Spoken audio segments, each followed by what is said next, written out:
Zoom on news Marathi, प्रत्येक घरासाठी, घरातील प्रत्येकासाठी। उदाहरण द्यायचं झालं तर 82,000 ईमेल पाठवले होते या आर्य कारसेटच्या विरोधात कॅम्पेन करण्यासाठी।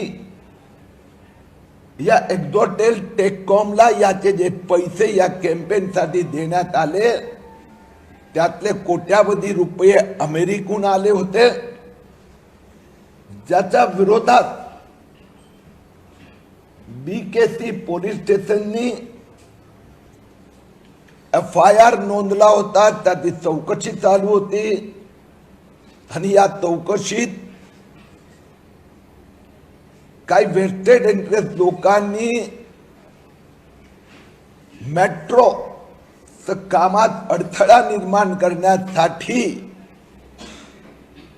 विदेशच्या पैसेच्या मदतीने जे कॅम्पेन सुरू केलं होतं त्याच्यावर कारवाई सुरू झाली होती। परंतु उद्धव ठाकरे सरकारने ही कारवाई थांबवली, FIR ला स्थगिती दिली आणि ही केस बंद करण्यासाठी कोर्टात क्लोजर रिपोर्ट फाईल केला। ही जी FIR झाली होती ती महाराष्ट्र सरकारने केली होती। MMRDA आणि MMRCL Mumbai metro railway corporation limited तर स्वतःचाच सरकार स्वतःचाच कंपनी विरुद्ध अशा प्रकारच्या डुबियस कॅम्पेनवर कारवाई होत असताना ठाकरे सरकारने ही कारवाई का थांबवली याची चौकशी व्हायला हवी। मी देवेंद्र फडणवीसजी आणि एकनाथराव शिंदेना विनंती केली आहे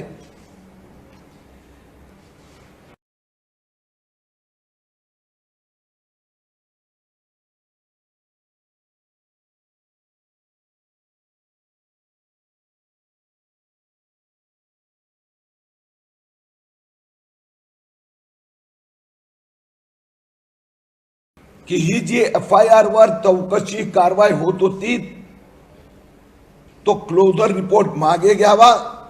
कोर्टाने अजून अंतिम निकाल दिलेला नाही, चौकशी पुन्हा सुरू करावी आणि यात वनशक्ती NGO यांनी आरेला कारसेड होऊ नये परंतु एक प्रायव्हेट बिल्डर रॉयल पाम हिते हे कारसेड व्हावं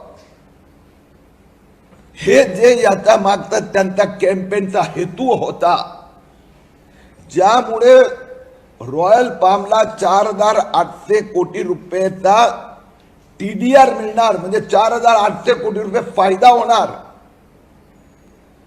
तर यांचा रोल आपण तपास करावा या NGOचा, अशी ही मागणी मी केली आहे।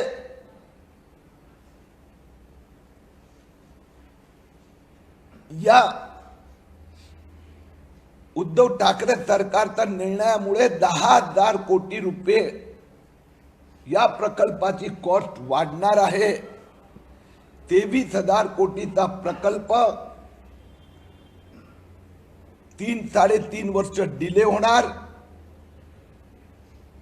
या 3-3.5 वर्ष जो डिले झाल्यामुळे जे प्रदूषण कमी होणार होतं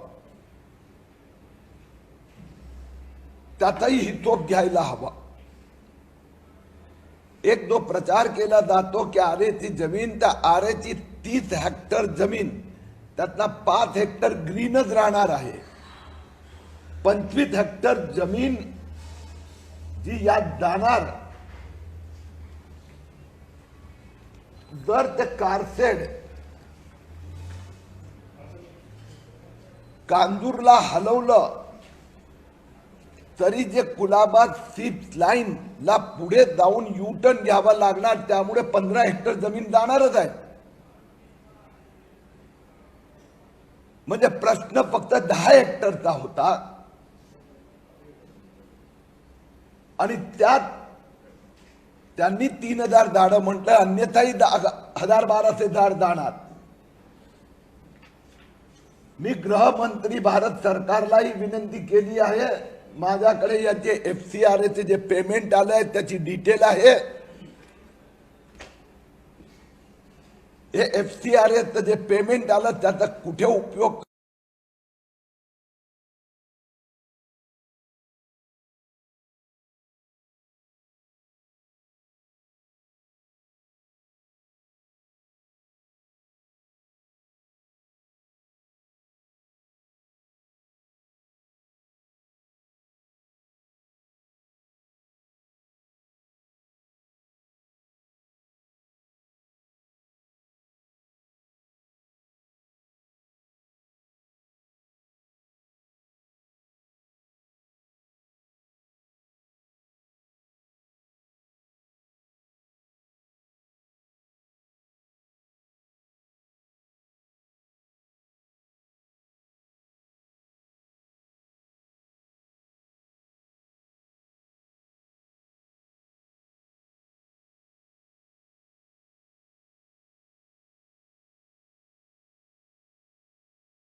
कसा झाला, कोणी हे पैसे पाठवले याची चौकशी व्हावी. जायको जापान इंडस्ट्रियल फायनान्स कॉर्पोरेशनने आता पैसे देण्यासंबंधी 4 प्रश्न केले आहे. पैसे आले नाही तर हा प्रकल्प पूर्णपणे रखडणार. जे डबे बनवणारी कंपनी आहेत त्यांनी 2 ऑर्डर कॅन्सल केले कारण की तुम्ही डिलिव्हरी वेळेवर घेणार नाही. आणि त्याच्यामुळे आता फास्ट ट्रॅकवर कांजूर मेट्रोचं काम चालू करावं. मेट्रो लाईन नंबर 3 आरे कारसेटचं काम सुरू करावं अशी विनंती केली आहे.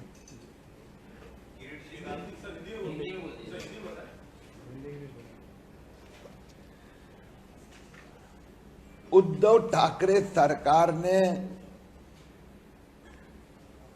आरे कारसेट का काम बंद करने के कारण कुलाबा सिर्फ मेट्रो की कीमत कॉस्ट 10,000 करोड़ बढ़ रही है. मैंने मुख्यमंत्री एकनाथ जी शिंदे और उप मुख्यमंत्री देवेंद्र फडणवीस जी से प्रार्थना की है, आरे कारसेट का काम जल्दी शुरू किया जाए. जो आरे कारसेट के विरुद्ध में जो कैंपेन उठा था उसमें अब यह स्पष्ट हो चुका है कि विदेश से पैसे आए थे, FCRA के द्वारा आए थे. झटका ORG, वनशक्ति ऐसी कुछ संस्थाओं का जो रोल था, बैंगलोर के एक्सोटेल टेककॉम प्राइवेट लिमिटेड को अपॉइंट किया गया जिसको 4 करोड़ रुपए विदेश से आए. एक उदाहरण देना चाहे कि कैसा मैनिपुलेटेड कैंपेन था, तो झटका ORG के द्वारा 82,000 ईमेल भेजे गए थे. उसके ऊपर खुद महाराष्ट्र सरकार ने Mumbai metro railway corporation limited ने मुंबई पुलिस में शिकायत की थी, जिसकी FIR होकर जांच शुरू हो गई थी. और इस जांच में ये सब चीजें पाई गई थी. कुछ लोगों की गिरफ्तारी होने जा रही थी. विदेश से पैसा किसने भेजा वो भी बाहर आ रहा था. तब उद्धव ठाकरे सरकार ने ये जांच रोक दी. पुलिस को FIR बंद करने के लिए कहा गया.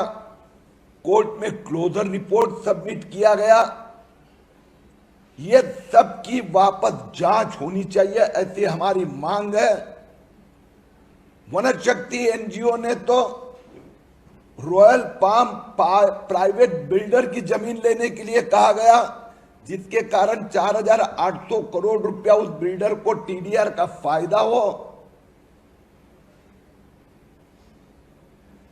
हम चाहते हैं कि मेट्रो का काम पुन्हा जल्दी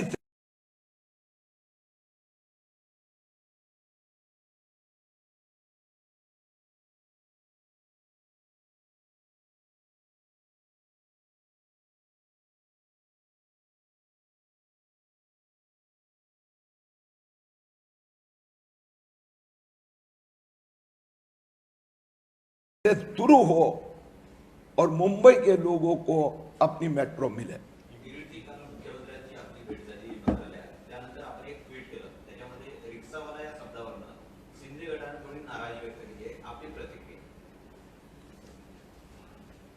मला माहित नाही, माझ्यापर्यंत अशी कोणी प्रतिक्रिया दिली नाहीये.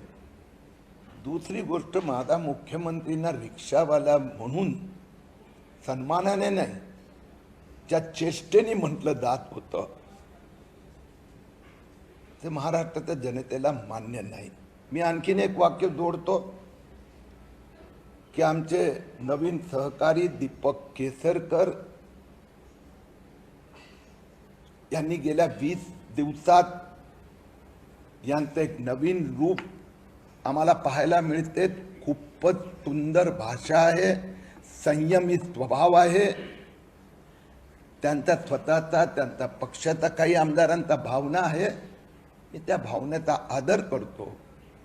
पण महाराष्ट्रात जे माफिया राज चाललं होतं, तर महाराष्ट्राचं तर माफिया राज संपलं आहे, पण मुंबई महापालिकेतलं माफिया राज पण मी संपवणार. ओके. सर, माझा एक प्रश्न होता की तुम्ही ज्या पद्धतीनं यामिनी जाधव, प्रताप सरनाईक आणि इतर लोकांच्या विरोधात तक्रारी केल्या होत्या आणि या संपूर्ण संदर्भात तुम्ही हा प्रकरण घ्यायचं उचललं होतं, आता ते सत्तेत या संपूर्ण संदर्भात सहभागी झाले, तर तुम्ही तुमची काय भूमिका असणार आहे त्यांच्या केलेल्या तक्रारीवर काय पाठपुरावा करणार? मला असं वाटतं की हा प्रश्न 5व्यांदा विचारला जात आहे. माझी हरकत नाही आहे. आम्ही कोणतीही कंप्लेंट आतापर्यंत मागे घेतलेली नाही. आपण काही लोकांची नावं घेतली, यांच्यावर ऑलरेडी कारवाई झालेली आहे आणि न्यायालयीन प्रक्रिया सुरू आहे. आणि माझ्या माहितीप्रमाणे यात कुठल्याही एजन्सीनी पण माघार घेतलेली नाही.